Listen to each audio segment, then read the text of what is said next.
بسم اللہ الرحمن الرحیم۔ تمام مومنین کو دل کی گہرائیوں سے عید غدیر خم کی مبارکباد پیش کرتے ہیں۔ خداوند متعال قرآن میں عید غدیر کے بارے میں فرماتا ہے، الیوم اکملت لکم دینکم واتممت علیکم نعمتی ورضیت لکم الاسلام دینا۔ آج میں نے تمہارے دین کو کامل کر دیا اور اپنی نعمتوں کو تم پر تمام کر دیا اور اسلام کو ہمیشہ رہنے والے دین کے عنوان سے پسند کر لیا۔ عید غدیر کے بارے میں احادیث و فرامین۔ پیغمبر اکرم صلی اللہ علیہ وآلہ وسلم نے ارشاد فرمایا، یوم غدیر خم میری امت کی تمام عیدوں میں سب سے افضل ہے۔ یہ وہ دن ہے جب خداوند متعال نے مجھے اپنے بھائی علی ابن ابی طالب کو رہنمائی امت مقرر کرنے کا حکم دیا تاکہ لوگ میرے بعد ان سے ہدایت حاصل کر سکیں، اور اسی روز پروردگار عالم نے دین کی تکمیل کی، امت کو اتمام نعمت سے سرفراز کیا اور دین اسلام کو خوشنودی کی سند عطا کی۔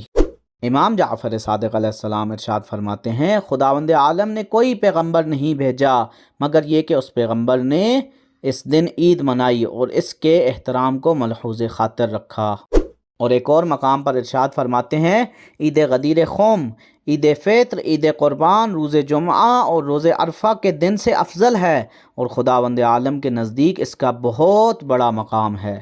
عید غدیر کے اعمال: روزہ رکھنا، نماز عید غدیر بجا لانا، غسل کرنا، زیارت حرم امام علی علیہ السلام، زیارت امین اللہ کا پڑھنا، کثرت سے صلوات پڑھنا، نیا لباس پہننا، خوشبو لگانا، مومنین کو تحفہ و ہدیہ دینا، مومنین کو کھانا کھلانا، عیال پر خرچ کرنا، روزے دار کو افطاری کرانا، یہ سب عید غدیر کے اعمال میں سے ہے۔ اور جب مومنین سے ملاقات کریں تو اس عظیم ولایت کی نعمت کے ملنے پر خدا کا شکر بجا لائیں اور اس طرح کہیں، الحمدللہ الذی جعلنا من المتمسکین بولایت امیر المؤمنین علی ابن ابی طالب علیہ السلام۔